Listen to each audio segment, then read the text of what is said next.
If I can point out every single thing people believe they have to do before buying a home and then show you why it's complete and utter BS, would you be willing to learn the few things that work, that are working right now? Because if you're renting, tired of being stuck, or think you need perfect credit, 20% or a six-figure income to buy, this video is for you.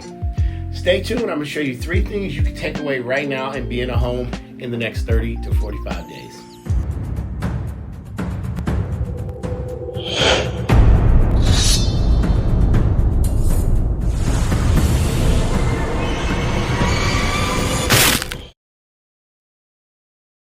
What's going on, everybody? Welcome to another episode. In this episode, I am going to talk about some of the top 10 things. I won't even say 10. They're the same ones that I keep hearing every time someone talks about the real estate market, the mortgage industry, buying a home, all those things. I want to talk about all the things I'm hearing. So I wrote down some of the questions I get all the time. And I'm going to tell you why a lot of it is bullshit, and here's how you can get around it. But before I do, make sure you hit that like button. Hit that like button. And hit the subscribe bell if you're new to my channel. That way, every time I drop an episode, I do something once a week, sometimes twice. You're notified. You know what's going on. You have the information you need to succeed in this market. I will show you how to get qualified, fix your credit. These are some of the things I talk about. All right, so let's talk about some of the things I hear on a daily. The one that's still around that blows me away is I need 20% down. Now, first of all, there are some times when that makes the utmost sense. Again, it depends on your financial strategy if 20% down makes sense for you.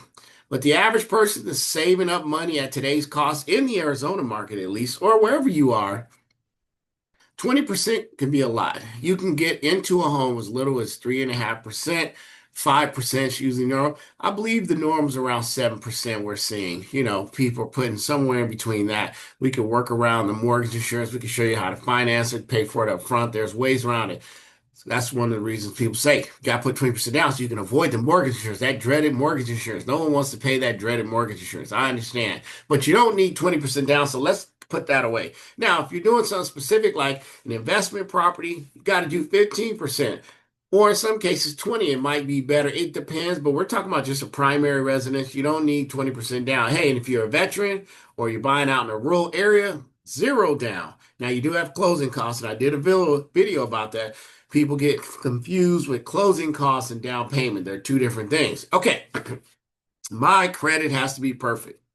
If you have A+ credit, meaning 780 and above, it does wonders for you. There are a lot of loan level hits you can avoid. There are a lot of more doors that are open, a lot more equity, a lot more loan to value that opens up when you have good credit. But you can have low credit score. I even have a vendor that goes down to 500. That'll do FHA.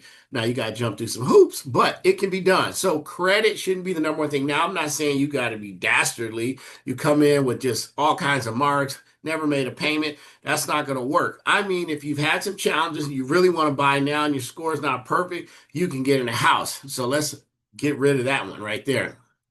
Okay, it says I need 2 years job history. In some cases, that's true. But it also depends on what you do. Now, I'll give you an example. Let's say you were a school teacher and you decided to become self-employed and become a rocket ship maker.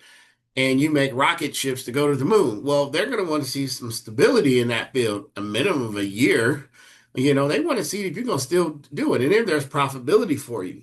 But let's say you're a W-2 employee and you move to a new industry, but you're still W-2. You have a history of getting a paycheck. They can average your income. Now you want to be careful and make sure your income doesn't drop. But if your income is going up and we do a verification of employment and there's proof that it's going to continue, yes. So job history matters in certain scenarios with certain loans. Now, obviously, if you've been on the job for 10 years, you look better than a person who just started. Again, it's all based on situations. We don't want to do cookie cutter loans. So let's throw that one out. I make too much to qualify. Well, qualify for what? I mean, are there income restrictions on certain programs? Absolutely. But I don't think I've ever heard an underwriter say this person makes too much money to buy this house. Now, if you're using some kind of assistance and it is proven that you don't need the assistance and you fall out of those guidelines, well, there's nothing you can do about it. But you definitely there's something else you can do. So yeah, if you're trying to squeeze into maybe a down payment assistance, or there's a special program that a lender might be putting out that has, some income restriction, that's just what it is. Maybe you just don't get that particular product. So let's move on from that one. My debt's too high. I'll never get approved. Debt does play a role in it. But what can we do before closing? Could we maybe pay down some credit card debt? Could we eliminate some payments because maybe there's only a few payments left? There are options, folks, and that's what I'm talking about today. There's a way to get you in the house, so don't get stuck on these things of, geez, I just have too much debt and I don't think I can buy. Also, the importance of having a pre-purchase consultation where I look at all these things and give you ideas and solutions. I will notify you by saying, hey, this might be a potential problem, but here's the solution. Or maybe we need a cosigner, or maybe we need a smaller house. It all depends. So let's not just throw the baby out with the water. Okay, rates are too high. I'll just wait.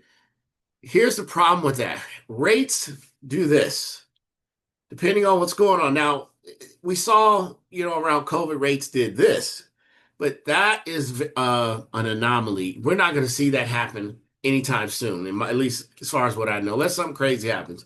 You can definitely refer back to this video and say, you said nothing crazy was going to happen. Where we are right now, anything crazy can happen. Okay. But generally, the problem with waiting on rates is appreciation and is doing this. Slow and steady every year, that house is becoming more expensive. So let's say right now you qualify for 400,000. It's perfect.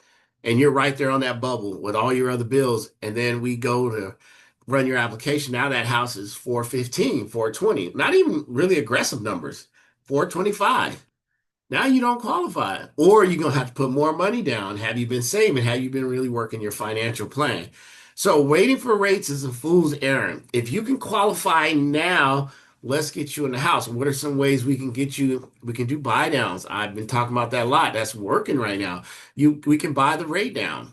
We could use a little bit of the seller to help. In some cases, we can use different means to get your rate down. I don't want to do that in this video. That's a whole nother video and a whole nother topic.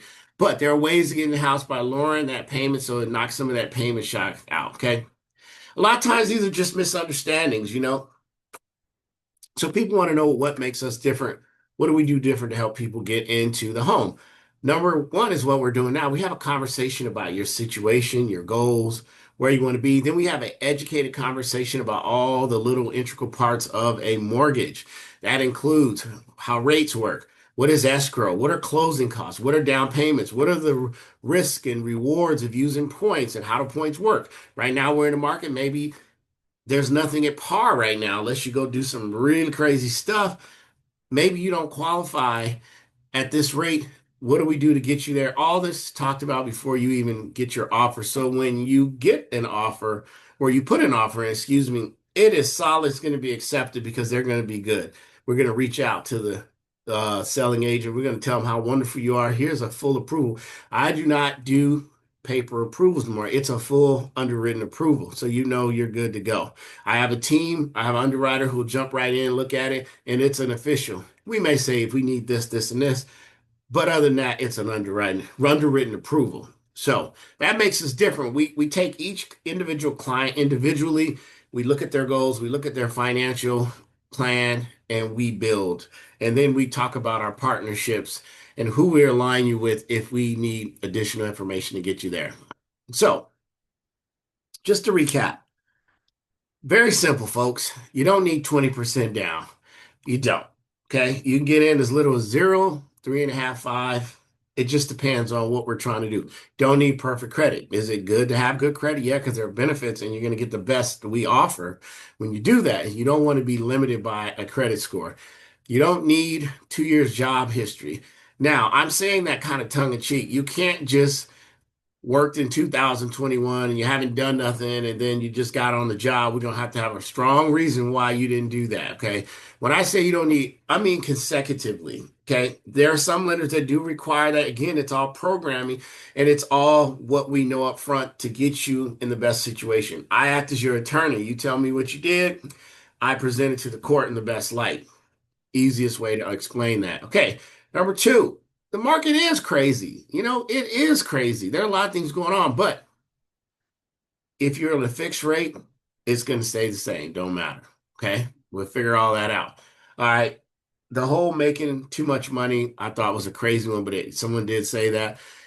That's probably referring to a government-based program or a bond-based program that gives money to maybe someone with lower income. They need that type of a loan to make it work. So let's not worry about that right now. All right, we talked about debt. Again, we can structure your loan. We can help you pay off certain things. We can tell you what things to pay out before you come to close. Instead of that big 20% down, maybe we pay down some debt and get you more money monthly for a bigger house. So there's a lot of things. Rates, rates, rates. Sometimes the lowest rate is not the perfect strategy. Okay. Rate is the number, it's the payment that's real. Because guess what? We could do a rate reduction down the road when rates are better, if you will, or more palatable, easy to swallow. So, with all that said, folks, down in the link, I have a first time home buyer's guide, which is going to walk you through some steps to get you in a house right now. It's going to kind of lay down the very basics. So you know exactly what you need to do when you're ready to buy. And then I come in and we put it together like a cake, all the ingredients to go together. All right, hopefully this was helpful. Stay tuned for more information like this, and we'll see you later. Pay attention to what YouTube says because this is what they think you should watch next time you're on my channel. We'll see you next time. Peace.